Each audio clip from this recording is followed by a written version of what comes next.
Assalamualaikum warahmatullahi wabarakatuh. Perkenalkan, nama saya Ovi Safrika dari kelas 2E.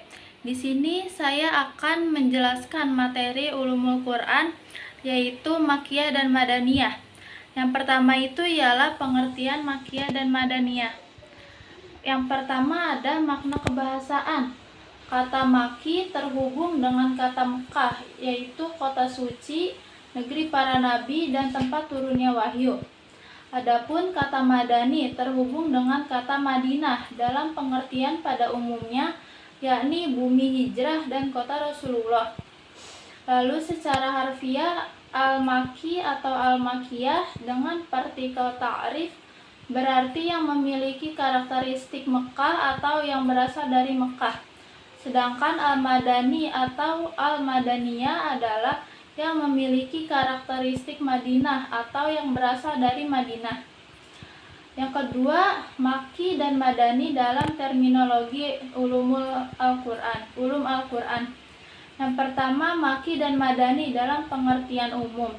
Berdasarkan objek kajiannya, ilmu tentang Al-Quran atau ulum Al-Quran kurang lebih dapat dikelompokkan ke dalam dua klaster besar.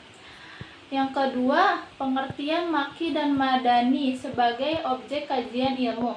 Ada 3 kategori yang populer dalam diskursus ilmu Makki Madani sebagai pijakan untuk mendefinisikan Makki Madani, sehingga kemudian melahirkan beberapa pengertian yang berbeda. Yang pertama, teori yang mempertimbangkan aspek geografis atau yang dikenal sebagai mulailat makan nuzul.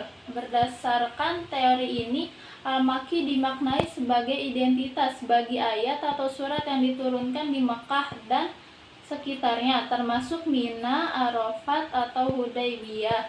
Sedangkan Al-Madani menjadi identitas bagi ayat atau surat yang diturunkan di Madinah dan sekitarnya, antara lain Uhud, Badar, Jabal Sila, dan beberapa tempat lainnya. Kedua, teori yang mempertimbangkan aspek mitra bicara atau sasaran khilaf atau al-mukhalaf. Berdasarkan teori ini dinyatakan bahwa Makki adalah ayat atau surat yang mengarahkan wacana pembicaraannya atau khilafnya kepada penduduk Mekah. Adapun Madani adalah ayat atau surat mengarahkan khilafnya kepada penduduk Madinah. Ketiga, teori yang berpijak pada aspek sejarah dengan mempertimbangkan periode turun Al-Quran atau mulahalat zaman an-nuzul. Teori ini menjadikan peristiwa hijrah sebagai batas yang memisahkan antara masa turunnya surat dan ayat-ayat. Lalu yang selanjutnya ada cara mengetahui Makkiyah dan Madaniyah, yaitu ciri-ciri umum surat-surat Makkiyah. Yang pertama, surat yang di dalamnya terdapat sajdah. Yang kedua, surat yang di dalamnya terdapat lafaz kala, sekali-kali tidak, umumnya terdapat pada bagian pertengahan sampai akhir Al-Quran. Yang ketiga, surat yang di dalamnya terdapat seruan dan tidak terdapat seruan ya ayyuhallazina dan tidak terdapat seruan ya ayyuhallazina amanu. Terus ciri-ciri yang menonjol yang dapat dijadikan patokan menentukan surat-surat Madaniyah. Yang pertama, surat yang di dalamnya terdapat izin perang atau yang menerangkan soal peperangan dan menjelaskan hukum-hukumnya. Yang kedua, surat yang di dalamnya terdapat pembagian hukum harta pusaka, hukum had, faraid, hukum sipil, hukum sosial, dan hukum antar negara. Yang ketiga, surat yang di dalamnya terdapat uraian kaum munafik kecuali surat Al-Ankabut yang Makkiyah. Selain 11 surat pada pendahuluannya adalah Madaniyah. Yang ketiga, ada spesifik Makkiyah dan Madaniyah.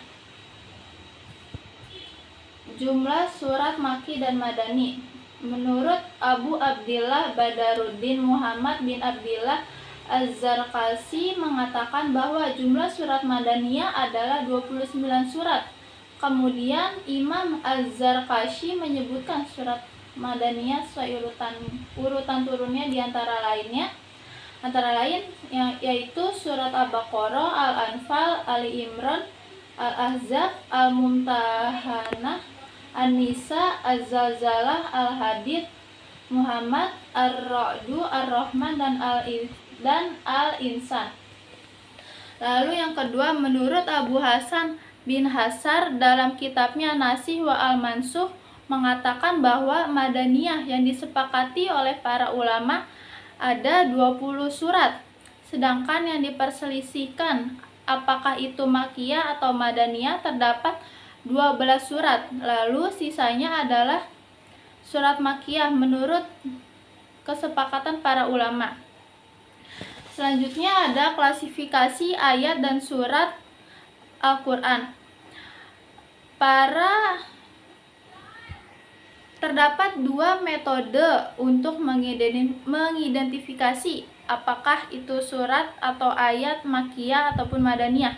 Yang pertama itu ada simai, yaitu lewat riwayat sahih dari para sahabat yang menyaksikan langsung, atau riwayat sahih dari para tabi'in yang mendengar dan mengetahui dari para sahabat tentang proses turunnya wahyu.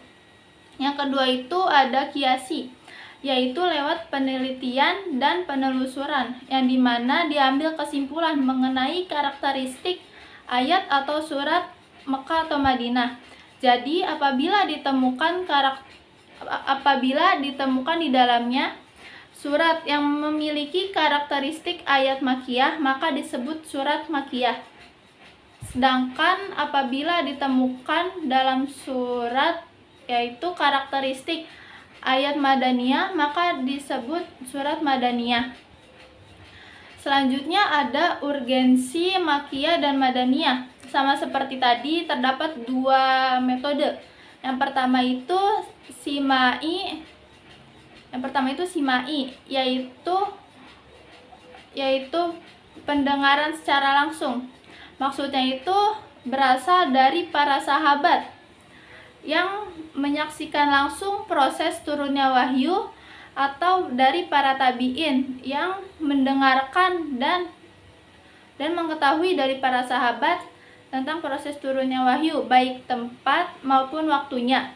Yang kedua itu ada kiasi ijtihadi, yaitu menurut penelitian ya. Jadi berasal dari penelitian atau penelusuran, yang dimana diambil kesimpulannya. Jadi apabila ditemukan karakteristik ayat atau surat Makkiyah, maka disebut surat Makkiyah.